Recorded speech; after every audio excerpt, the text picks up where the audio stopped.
તો સન્માન મેળવવા માટે ચાણક્ય શું કહે છે? ચલો એમના શક્તિશાળી નિયમો જોઈએ.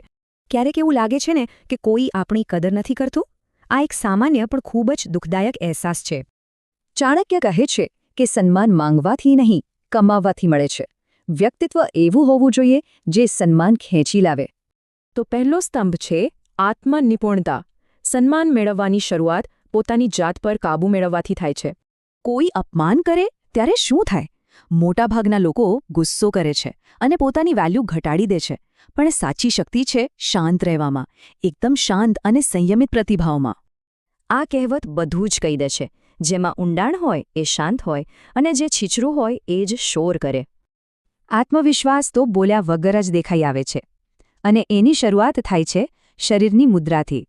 બસ આટલા નાના ફેરફારથી જ લોકોના મનમાં આપણી છબી બદલાઈ શકે છે. આપણા કપડાં પણ ખૂબ મહત્વના છે. એ આપણા આત્મવિશ્વાસમાં કરેલું એક રોકાણ છે. ચાણક્ય શીખવે છે કે 5 સાધારણ કપડાં કરતાં એક સારું કપડું વધારે આત્મવિશ્વાસ આપે છે. ચાલો હવે વાત કરીએ બીજા સ્તંભની, અને એ છે સંચારની કળા.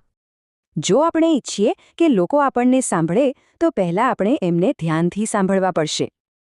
ધીમે અને સ્પષ્ટ રીતે બોલવાથી આત્મવિશ્વાસ અને નિયંત્રણ દેખાય છે. જ્યારે ઝડપથી બોલવું એ ગભરાટ અને અસુરક્ષાની નિશાની છે, ખરું ને?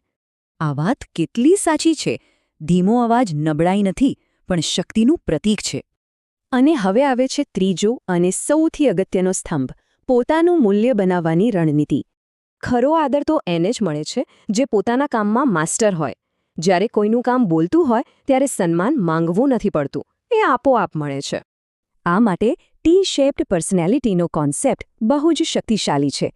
એટલે કે એક વિષયમાં ઊંડું જ્ઞાન અને બીજા ઘણા વિષયોની સામાન્ય સમજ. આ એક સિમ્પલ ઉદાહરણથી સમજીએ.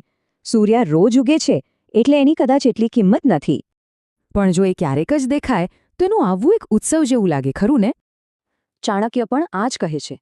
દુર્લભ વસ્તુઓનો પ્રભાવ હંમેશા ઊંડો હોય છે. એટલે જ હંમેશા ઉપલબ્ધ ન રહેવું જોઈએ. આ સિદ્ધાંતોને અપનાવીને કોઈ પણ પોતાની સામાન્ય હાજરીને એક ખાસ પ્રસંગ બનાવી શકે છે.